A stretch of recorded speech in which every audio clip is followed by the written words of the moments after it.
श्री कृष्ण गोविंद हरे मुरारी, हे नाथ नारायण वासुदेवा।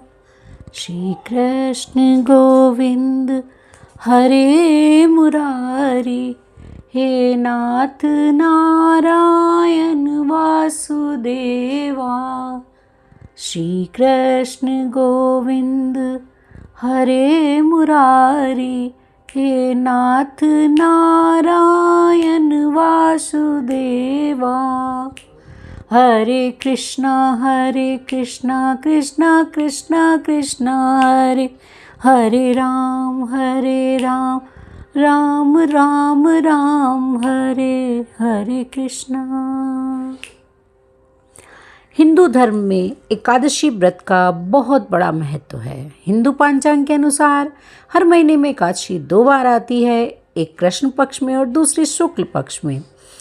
इस तरह साल भर में कुल 24 एकादशी होती हैं। ऐसा माना जाता है कि एकादशी का व्रत रखने और भगवान विष्णु की पूजा करने से सारे दुख दूर हो जाते हैं और मनचाही इच्छा पूरी हो जाती है।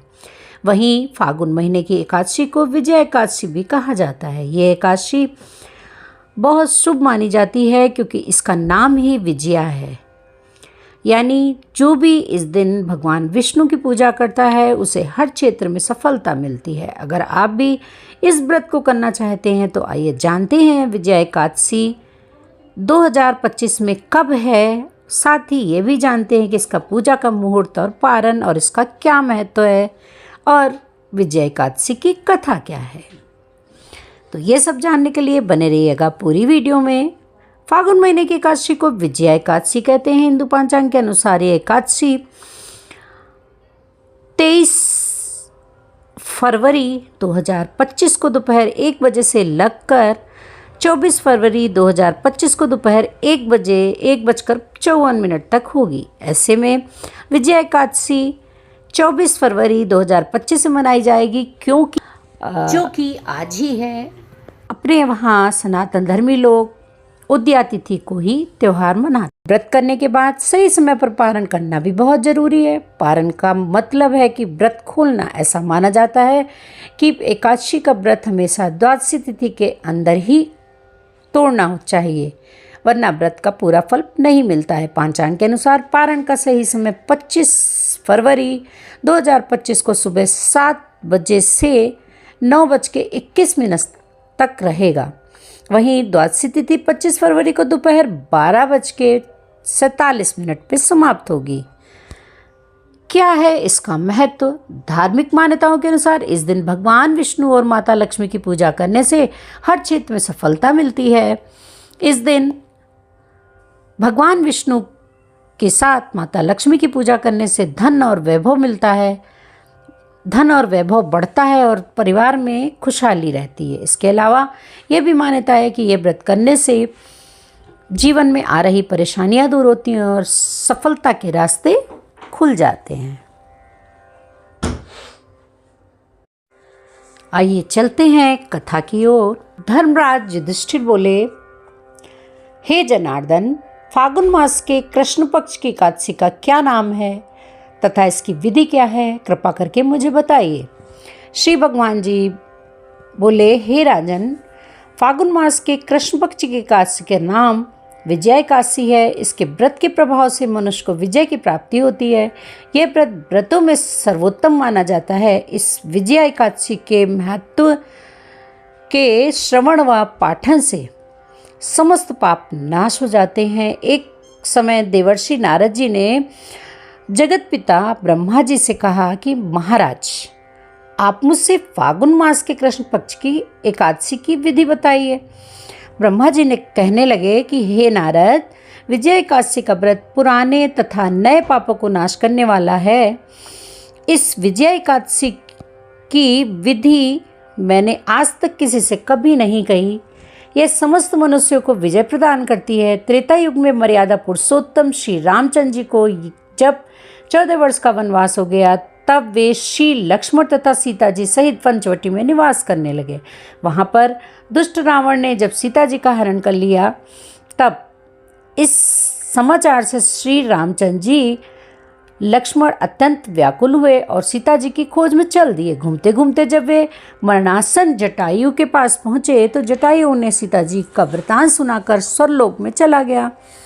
कुछ आगे जाकर उनकी सुग्रीव से मित्रता हुई और बाली का वध किया।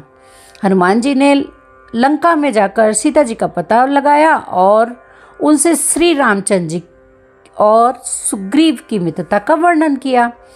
वहाँ से लौटकर हनुमान जी ने भगवान राम के पास आकर सब समाचार कहे। श्री रामचंद्र जी ने वानर सेना सहित सुग्रीव की संपत्ति से लंका को प्रस्थान किया।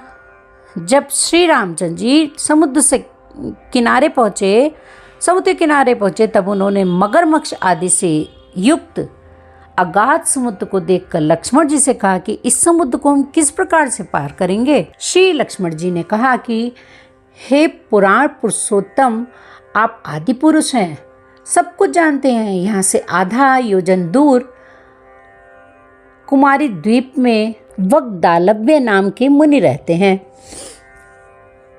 उन्होंने अनेक ब्रह्म देखे हैं। आप उनके पास जाकर इसका उपाय पूछिए। लक्ष्मण जी के इस प्रकार के वचन सुनकर श्री रामचंद्र जी वग्दालव्य ऋषि के पास गए और उन्होंने उनको बैठकर प्रणाम किया। मुनि ने भी उनको मनुष्य रूप धारण किए पुराण पुरुषोत्तम समझकर उनसे पूछा कि हे राम, आपका आना कैसे हुआ। श्री रामचंद्र जी कहने लगे कि हे ऋषि, मैं अपनी सेना सहित यहाँ आया हूँ और राक्षसों को जीतने के लिए लंका जा रहा हूँ। आप कृपा करके समुद्र पार करने का कोई उपाय बताइए, मैं इसी कारण आपके पास आया हूँ। वग्दालव्य ऋषि बोले कि हे राम, फागुन मास के कृष्ण पक्ष की एकादशी का उत्तम व्रत करने से निश्चय ही आपकी विजय होगी, साथ ही आप समुद्र भी अवश्य पार कर पाएंगे। इस व्रत की विधि यह है कि दशमी के दिन स्वर्ण, चांदी, तांबा तथा मिट्टी का एक घड़ा जरूर बनाएं। उस घड़े को जल से भरकर तथा 5 पल्लव रख वेदिका पर स्थापित करें। उस घड़े के नीचे सतनजा और ऊपर जौ रखें। उस पर श्री नारायण भगवान की स्वर्ण की मूर्ति स्थापित करें। एकादशी के दिन स्नानादि से निवृत्त होकर धूप, दीप, नैवेद्य, नारियल आदि से भगवान की पूजा करें। तत्पश्चात घड़े के सामने बैठकर दिन व्यतीत करें और रात्रि को भी उसी प्रकार बैठे रहकर जागरण करें। द्वादशी के दिन नित्य नियम से निवृत्त होकर उस घड़े को ब्राह्मण को दे दें। हे राम, यदि तुम भी इस व्रत को सेनापतियों सहित करोगे तो तुम्हारी विजय अवश्य होगी। श्री रामचंद्र जी ने ऋषि के कथनानुसार इस व्रत को किया और उसके प्रभाव से दैत्यों पर विजय पाई। अतः हे राजन, जो कोई मनुष्य विधिपूर्वक इस व्रत को करेगा, दोनों लोकों में उसकी अवश्य ही विजय होगी। श्री ब्रह्मा जी ने नारद जी से कहा था कि हे पुत्र, जो कोई इस व्रत को के महात्म्य को पढ़ता है, सुनता है, उसका वाजपेयी यज्ञ के समान फल मिलता है। बोलिए वृंदावन बिहारी लाल की जय।